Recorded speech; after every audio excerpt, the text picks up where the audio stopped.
दोस्तों, पिछले कुछ सालों से हम सब लोग देख रहे हैं कि हमारे आसपास युवा पीढ़ी के क्या हाल हो रहे हैं। आए दिन ऐसी घटनाएं, ऐसी खबरें हम सुनते हैं और उसके बाद हमारे पास सिर्फ एक चारा रहता है, सिर्फ एक ही लाइन हमारे मुंह से निकलती है, इसके अलावा हम कुछ नहीं कर पा रहे हैं। और वो लाइन होती है कि आखिर ये सब क्या हो रहा है। मेरे मुंह से भी यही निकलती है, आपके मुंह से भी यही निकलती है, या फिर ये घटनाएं जो सुनते हैं, देखते हैं, वो सब यही कह करके शांत हो जाते हैं और मन ही मन खुद चिंतित होते हैं। इस बात को लेकर सोचते हैं कि आखिर ये सब क्या बंद होगा, कैसे बंद होगा, कब बंद होगा।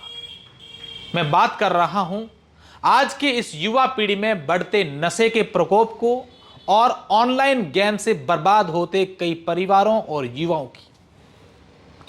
पहले हम लोग बात कर लेते हैं ऑनलाइन गेम की। आज ही मैंने एक खबर सुनी, हालांकि वो खबर जो है सोशल मीडिया या अखबारों और टीवी की सुर्खियां नहीं बनेगी, क्योंकि किसी ने शिकायत नहीं दर्ज करवाई, और करवाते भी क्या करते।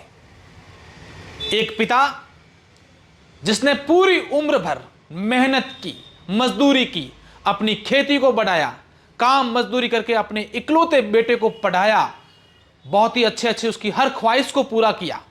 उसने फोन मांगा तो पिता ने फोन ला करके दिया, उसने बाइक मांगी तो पिता ने बाइक ला करके दी, उसने कहा कि मुझे कॉलेज पढ़ना है तो वहां भेजा, जो चाहा उसने पिता ने किया मजदूरी कर करके। लेकिन कुछ दिन पहले उसके इकलौते बेटे ने फांसी का फंदा लगा करके आत्महत्या कर ली।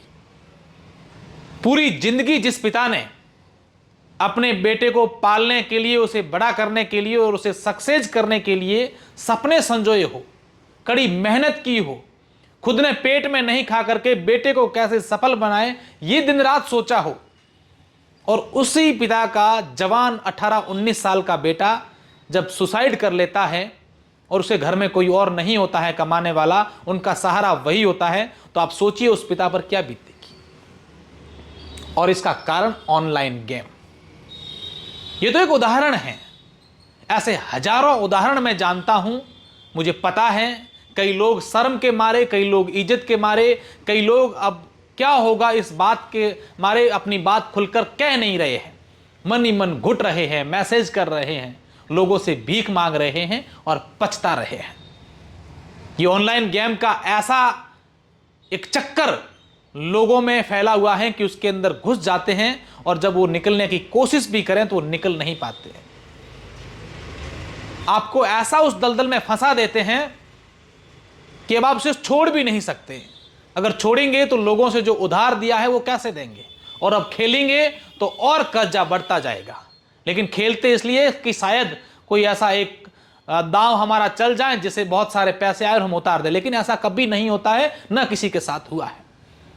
मैं ऐसे कई सारे कर्मचारियों को जानता हूं जो सरकारी सेवाओं में हैं, मैं किसी विभागों का नाम नहीं लूंगा, पढ़े लिखे समझदार ऑनलाइन गेम के चक्रों में, बड़े बड़े बिजनेसमैन ऑनलाइन गेम के चक्रों में पढ़ करके पूरी तरीके से बर्बाद हो चुके हैं। किसी ने अपनी पत्नी के गहने बेच दिए हैं, तो किसी ने जमीन के कागज गिरवी रख दिए हैं। कोई कई महीनों से घर नहीं आ रहा है, मुंह नहीं बता रहा है कि करें तो करें क्या। एक और ऐसी घटना सामने आई थी। बहुत ही अच्छा वेल सेटल्ड युवा, एक बड़े पद की सरकारी नौकरी करने वाला और बहुत ही अच्छी पढ़ी लिखी एक युवती के साथ उनका सगाई का संबंध भी हुआ, लेकिन 6-7 महीनों से वो एक ऐसे दलदल के ऑनलाइन गेम के चक्कर में फंस गया कि वो बाहर ही नहीं निकल पाया और उसने आत्महत्या कर। मैं आज की युवा पीढ़ी से और विशेषकर उन अभिभावकों से कहना चाहूंगा कि अपने बच्चों के हाथ में मोबाइल फोन तो दें, लेकिन उस फोन को समय समय पर चेक करें कि आपका बच्चा क्या कर रहा है, उसके फोन में क्या है, दिन पूरा वो कहां खोया रहता है।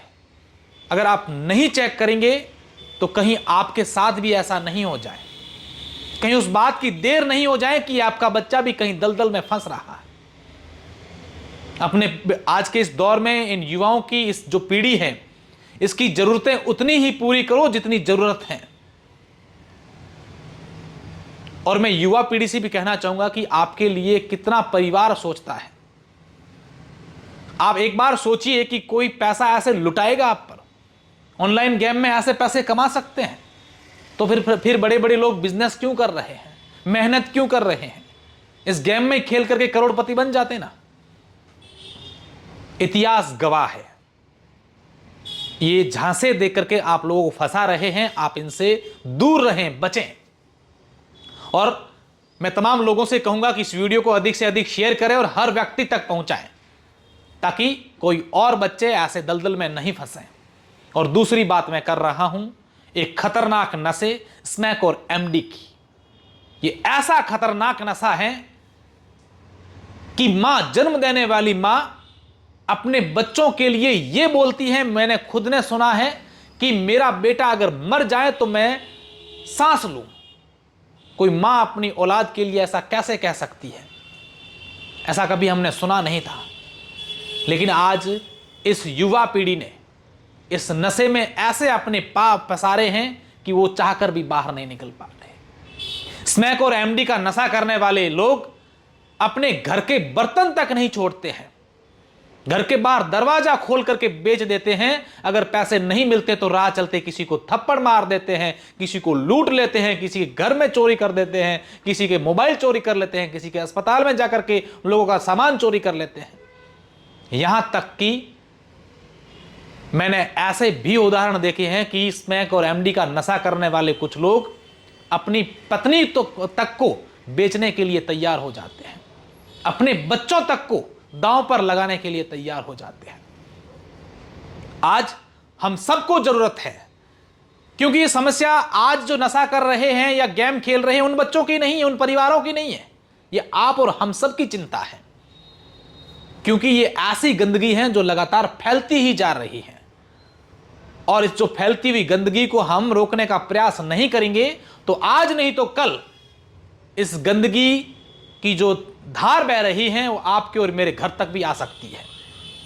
इसलिए इस चुप्पी को छोड़िए और ये जो अपने आसपास ऐसी गंदगी फैल रही है उसके खिलाफ आवाज उठाना शुरू कर दीजिए। जो बच्चे ऐसा काम कर रहे हैं उनको समझाइए, उनको आप पुलिस के हवाले करिए। जो नशा इस प्रकार का बेच रहे हैं या कर रहे हैं, आप इस बात को लेकर के टाल नहीं सकते कि हमें क्या करना है।